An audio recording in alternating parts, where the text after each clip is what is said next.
Annual Board of Finance meeting for the Penn-Harris-Madison School Corporation. It's 6:31 p.m. and I'll call this meeting to order.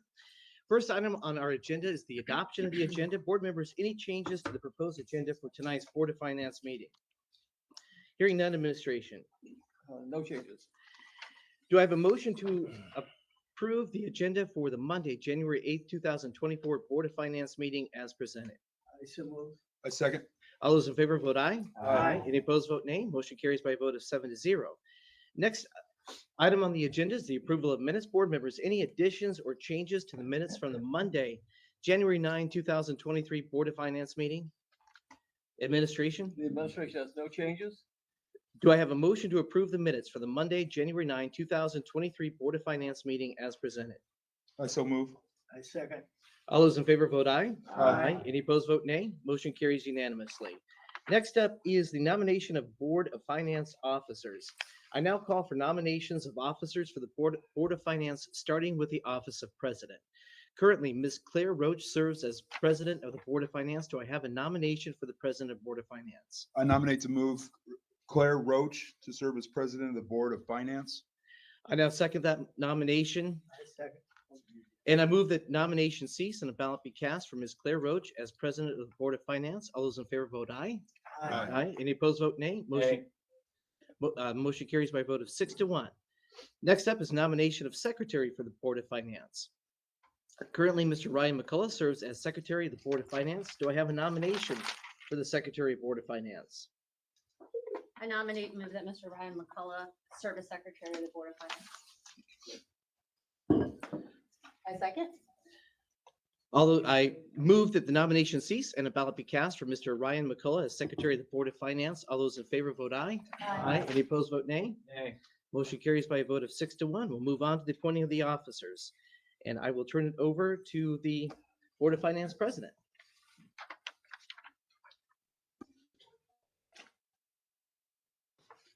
Ms. Roach? Sorry. At this annual meeting, the Board of Finance is required to appoint its investing officers. The administration recommends that Dr. Thomas Keeley, Executive Director of Business Services, and Mrs. Maureen Munger, Accounting Coordinator, Deputy Treasurer, be appointed to serve as the investing officers for the corporation. Do I have a motion to approve the appointment of Dr. Thomas Keeley, Executive Director of Business Services, and Mrs. Maureen Munger, Accounting Coordinator, Deputy Treasurer, as the investing officer for the school corporation? So moved. I second. Is there any further discussion? All those in favor vote aye. Aye. Those opposed vote nay. The motion carries by a vote of 7-0. Thank you, Dr. Keeley and Mrs. Munger, for your willingness to serve as investing officers to the school corporation. Dr. Keeley, would you like to present the 2023 investment report to the board at this time? Yes, I would. Thank you very much. I did send you the PDF document for the fiscal indicators, and we'll put it on the screen real quick. All right. So Distressed Unit Appeals Board was enacted a number of years ago, actually 5 years ago, by House Enrolled Act 1315. And it's the distressed unit appeals, and it creates an opportunity every January for every public school corporation to talk about cash balances, talk about trends, ADM, things like that. Certainly provides transparency for taxpayers. And although the numbers are a little in arrears, they're very, very indicative of how we're doing. And it is my pleasure to go through all of these numbers. I did give you a website that you can actually get all the DUAB reports for all the state of Indiana, so you can look at any school corporation. So I put that at the back or at the bottom of that slide. So basically 8 interactive reports are on there, and I gave you the website because you can go to those reports and you can hover your mouse over all kinds of areas, and it gives you a lot more detail and very specific numbers. The fund balances will be the education, the operations, rainy day, and other local numbers that I'll provide. Annual surplus or deficit, so that you see if how much money we're getting in every year is being spent in a balanced budget where we have more money coming in than we're spending. And then I gave you fund balances as a percentage of expenditures. Revenue streams by type will be one of the graphs. And then the operating referendum revenue, which we have none. So there is no slide for that. So the very first one is the ADM. And I think we're going to talk about some enrollment and demographics later today.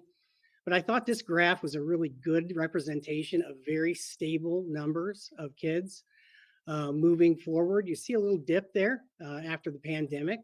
But as you can see in 22, 23, and then again this fall in 23 going into 24, we've been very stable, if not up a little percentage. That has really done a nice job in funding because it has increased the funding formula. As long as our kid count stays standard, then we're going to always have that much more money every year. Dr. Keeley, Yeah. forgive me, can I ask one question about the last slide? Sure, sure. Do you have any sense for how this compares to the average in the state of Indiana? Are most school districts experiencing this? No, most there. I don't want to talk too generalized, but a lot of my colleagues that I talk to, especially rural schools, are losing students. There's also a situation that we're going to talk about later with the open door policy in terms of being able to transfer at will. That having high academic standards like we have, having wonderful programming like we have, there's a mix of residential students and out of district students. And that mix is really important to pay attention to. And since we have, wonderful programming, wonderful fine arts, wonderful planetarium, things like that, we really balance that well. So I think that you'll hear from a demographer later today that is one of the things that has really stabilized PHM dramatically. This one is the fund balances. What I draw your attention to is a gold bar in the middle, and that is the operational funds. Education fund is the orange one. And if you watch the orange one over time from 20, stayed about the same into 21, went up into 22. And then as you'll see next year when I present again, it goes up the same percentage amount into 23. So these numbers are all moving from your angle, up in the right way. You're going to see a very large blue, the blue number, and that's some of the construction amounts that we are depositing and using on construction projects. That one ebbs and flows dramatically because projects can be a $5 million, $6 million spend at times. So that blue bar is just money holding in the bank. But the orange and the yellow, the gold ones, are really your indicators of, are we bringing enough money and are we gaining cash balances over the year? And we are. Sorry. So this one is interesting too. It's deficit versus surplus. And even though in 21, the furthest bar to the left, that is the revenue stream coming in, right? And then on the right is the expenditure, right? So it looks like a little upside down in 20, corrected ourselves 21, more money coming in than being expended. 22, more money coming in than being expended. 23, again, next year when I show you these numbers, the trend will be exactly the same. A very balanced budget, if not to the positive, which is another indicator of why we were able to give a 7% raise, 5% raise, and a 3% raise. This is a percentage of education and operation funds total. And the standard of cash balance that you really want to look for is 15% is a very healthy one. 10% is okay, right? You can get by if you have an emergency, but 15% is what you want. When you add these two together, we have 27.3. So we're right on target with enough money in each one of them to make sure we can meet our education and our operating expenses. So this is a very healthy graph. And I can't tell you, I wasn't here certainly 14 to 22, but this is a business manager's dream to walk into numbers like this. So are you being overpaid? That you don't- Oh, I'll get to that slide. I have a really good one. The investment report will be a nice thing. So in 2020, we had 15.5% in just the education fund, 14.9 2 years ago, 16.3 a year from today. And now we went up a little bit more than the 16.3 for 2023. So again, a nice, healthy graph by that. These are the funds and their origin of where they come from. And there's a lot of money there in the state revenue, as you can see. And the education fund is going to be 80% of all of our revenue. And you see that in this large graph.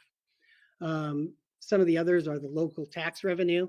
And you'll see that's closer to about 12 to 15% of our dollars.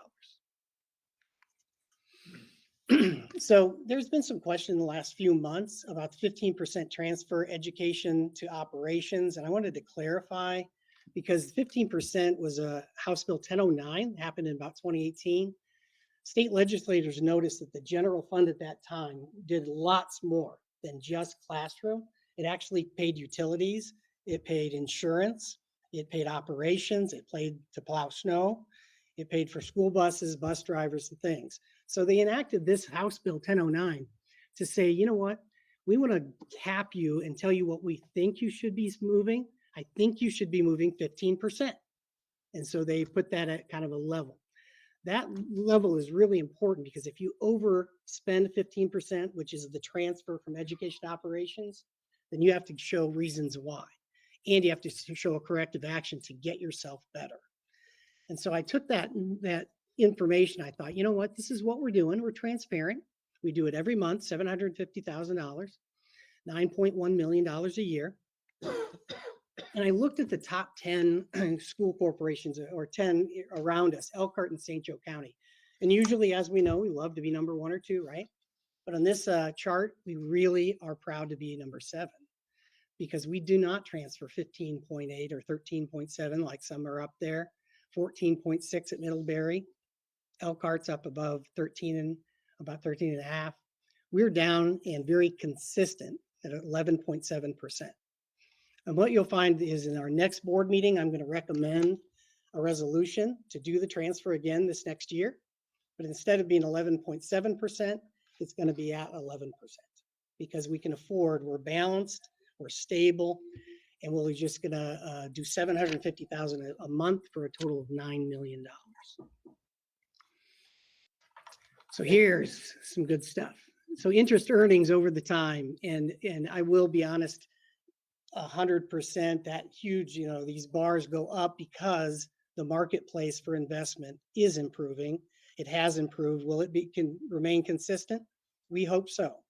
We have about $60 million on cash balance, and we use a sweep account at Everwise to transfer that out into an investment that helps them in their banking processes. It helps us with a percentage that comes back. Early in April, May, when I was hired, I was familiar with a group called Trust Indiana, and I thought, man, we can get 5.2%, 5.5% of trust. Maybe we want to move our money. And so I started to investigate what we do here, what we've always done. We value Everwise. We value Teachers Credit Union that's now Everwise, right? They are very much a partner. So we went to them in June. And in June, I discussed the option and the 5.3% that was out there. At that time, we were making 2.85%. So we renegotiated for July 1 to move that to a standard Fed funds rate. They couldn't guarantee 5.38% moving forward in case rates did change, but I felt like they could at least match the Fed funds rate. And so we inked the deal, and you approved it at the end of June for July 1 to move to that 5.38%. So in 2023, since July 1 to today, we've netted earnings of $595,000 to $601 just in the last 6 months. We made $280,000 just this last month because we had some of those construction dollars coming in, right? And so when you have a bigger bank balance, you're making more interest income. So what's neat about that, and something we've talked a little bit about, is rainy day. The increase is a result of that negotiated interest rate, but it's based on what's going on in the marketplace.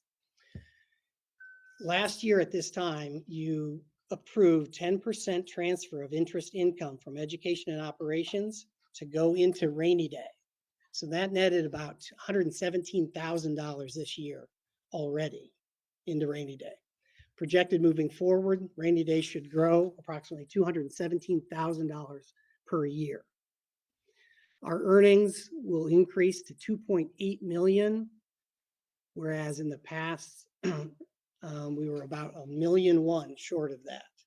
So I'm really excited to just kind of look at that chart and watch those numbers coming in, because an increase in revenue that we can personally do, that we are not relying on the state to mandate or state funds to give us, is an extra $1.1 million that we can use very effectively. And that will go right back into operations and education. It'll go right back into rainy day, and it's a great thing. So the investment policy is you had to get officers, you've elected us, and I appreciate that. The business services does pay attention to all of our bills. We are on time. We do not carry forward obligations. In fact, we pay some things ahead of time to make sure that we get things paid on time. And the things I'm going to recommend in 2024 is to remain at the 10% of the operations fund earnings going to rainy day, because I think that's a great policy, because it's just money trickling in. It's like a leaky faucet dropping into our rainy day. And I think that's a good thing.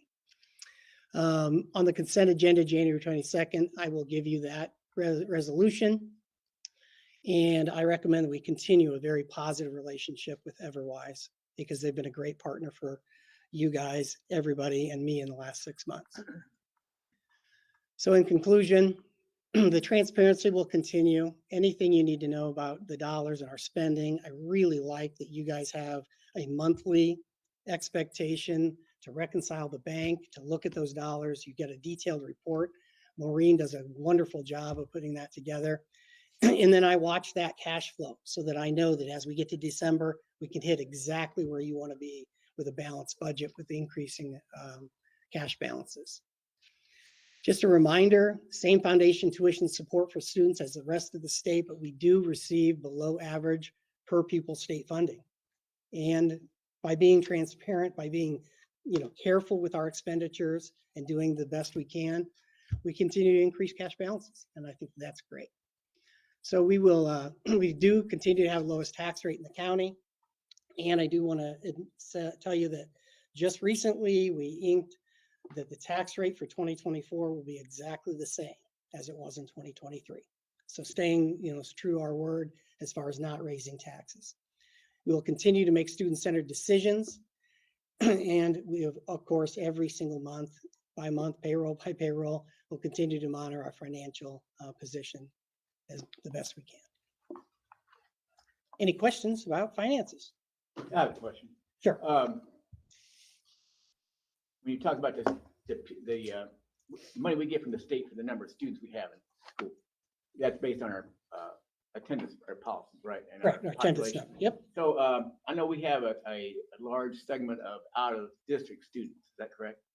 correct. How does that play into? I mean, what kind of effect does that have? Does it kind of break down? It shows the effect that the out of district students have on our overall, and what it would look like if, let's say, we didn't have those kids, and how important it is that we do keep that number of students up as many as we can. It'd be $10 million. Every individual student is looked at as their person, right? And their complexity factors, or even special education we get extra funding for, all of those factors are individualized in those student by student. And with the base and the numbers that we have currently, approximately 1,600, it's $10 million. And if we didn't have an open policy to accept students from out of district, then the picture that I just showed you would be drastically different. It'd be very difficult. With our percentage of students in each of our buildings, we are getting enough revenue to be very successful, to provide the best education in the state of Indiana, in my opinion. So that's really a conversation that's happening in every district right now. And Right. Those who are transferring out are truly feeling the effects. I know it's even a lot of students, even public schools are trying to recruit kids now. They have advertisements, Yeah, and there are about 4 or 5 schools that I know of that are about our size that don't allow students in. They're a closed district. Well, you can't stop them from going. Right. Because they still can go, right?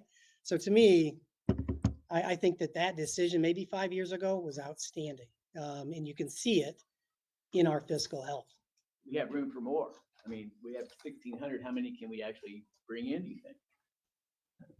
Well, that would depend on, and you'll hear from our demographer, when we take about resident students, Right. if we had more, we have a lot of empty nesters. If we end up with more capacity because we have empty nesters and such, then we could bring in more students from outside. I mean, is there some kind of formula that allows you to only take so many based on certain, or can you take as many as we want? Well, We could get another 2,000, No, 3,000. we actually have a formula that we look at, and we try to make sure that we have appropriate capacity in each of our schools. And so we place them by grade level in the schools, but we primarily at this point only take the vast majority of the students are kindergarten and first grade. So we're not recruiting for like golf or football. Dr. Keely, do you have state revenue? I mean, last couple of years, they've been outright bragging about the surplus and it seems like it's starting to diminish. Do you have a forecast or a thought on where that trend's gonna go? And I'm pretty, will it affect us? yeah, I'm them going 5% and 3% for 2 years. So it's nice that we can be stable for a year, for a year and a half before they pass another budget. So we essentially got 2 full years in a legislative session to really understand that better. But you're right, revenue streams are a little bit down, but the jobs market is up. And so a manufacturing state like Indiana and a very heavy agricultural state, our assessed value and land values are very promising. And most counties went up, even though St. Joe County went down a little bit of value. Most counties went up.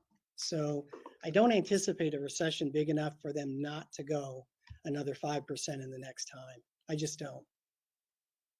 Will market rates and Fed fund rates stay at 5.38 or higher? I think that's cooling off. Yeah, I have a question on slide 11. I'm just curious, and you might not know the answer to it. Could we potentially pull that back up? Thank you. It's in regards to the education fund to operations fund transfer. Specifically Wani and Bago for 2022. Do you by chance know why theirs is so drastically less percentage-wise than the other schools? Wani has a percentage transfer of 3.7%. That would be Northwood Schools for anyone that doesn't know Wani. And then Bago's Gym 2, 2022, theirs is 3.1%. So Well, just specifically though, just 2 schools, and you might not know, I'm just curious. yeah, I might not. Yeah, I have some inklings, ideas, but I would move you more toward number 2, Mishawaka, and look at them at the 15.7, 15.3, and their taxpayers were asked to pass a referendum because they were not getting enough operating dollars in their taxes. And so they were so low in their operations fund, they had to transfer over the 15%. And I'm assuming that their corrective action plan was to do a referendum. And they won, right? So I anticipate 23 and 24, those numbers will go down for that school corporation. I don't know what happened in Wani in the last 3 years in Bago to get them to a point. I don't think they had referendums that I know of. They might not be spending as much money in their operations fund. But that is a very low percentage. Bago was 10.6. One reason why I will tell you, I didn't spend as much in my last 3 years because I have federal funds. I got $16 million in federal funds because of my complexity index. It goes by Title I funding. So I had a lot of operations dollars. So I spent my ESSER dollars focused on operations, protecting my operations fund so that I could get a larger operations fund. Once I get a big enough operations fund, I have justification not doing the transfer. So if you use your ESSER dollars after the pandemic effectively, that can be the result for South Bend. Got a lot of ESSER dollars. That's why they would be 5.2 because they have a lot of money in operations because they weren't spending it. They're spending the federal money. So that's just one strategy. You can, we spent money on YSB, we spent money on different things, right? But that's probably what their target was.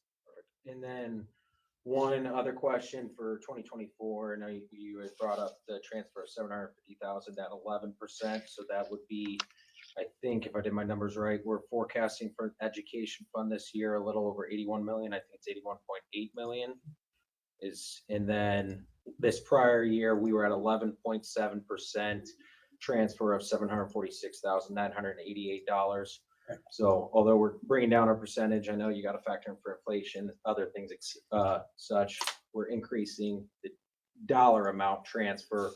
But I'm just curious. So it looks like we're going to increase our education fund from the state by approximately 5.2 million from 23 to 24. Does that sound right? What's the 5 million? Okay, so 23, we did a transfer, 11.7%. Based off your numbers, that would be $746,988. Divide that by 11.7%, times that by 12, that gets 76,618,000 approximately. 2024, we're doing a transfer of 11% at $750,000. That's the proposal for this coming year. Divide 750K divided by 0.11, times that by 12, you're going to get 81.818 million approximately. So is my correct in concluding that it looks like we're going to have an increase of about $5.2 million in our education front on year over year? In the education fund. Yes, that's what, yeah. So that's what you mean by the money. So that's hard to predict because I did a lot of predictive modeling to give you a recommendation on a 5 and a 3% raise. 5 and 3% raise pays for all teachers staff, the building administration. When you figure in those dollars and those raises over time, organically, if we gave 0 raise, you potentially could be correct. However, over the next year and a half, 4.1 of that will probably be spent in additional salary.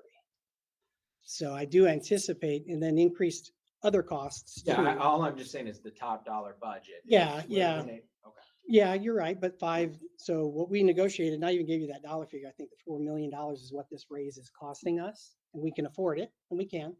But then when you have other expenses like textbook materials and curricular materials, we're still going to have a balanced budget for sure. The nice thing is though, as we get into October, November, and December, one of the things that I like to do is predict December 31's cash balance and know what that's going to be, so I can make those final payrolls in November, December, and still meet at least $1 more than we had on January 1. So I can elect to recommend to you to transfer the money in November, or if we're not going to meet that standard, I can keep it in the education fund so the education fund remains stayed. That's what I consider to be kind of a spigot to save us. Thank you. Is there any other business for the Board of Finance at this time? If there's none, thank you, Dr. Keeley, and to your team for all of your hard work and for your presentation, informative presentation to the Board of Finance this evening. Do I have a motion to adjourn the January 8th, 2024 Board of Finance meeting of Penn-Harris-Madison Board of School Trustees? I so moved. I second. All those in favor, vote aye. Aye. Those opposed, vote nay. The motion carries by the vote of 7-0. Meeting adjourned at 7 o'clock precisely. PM tonight.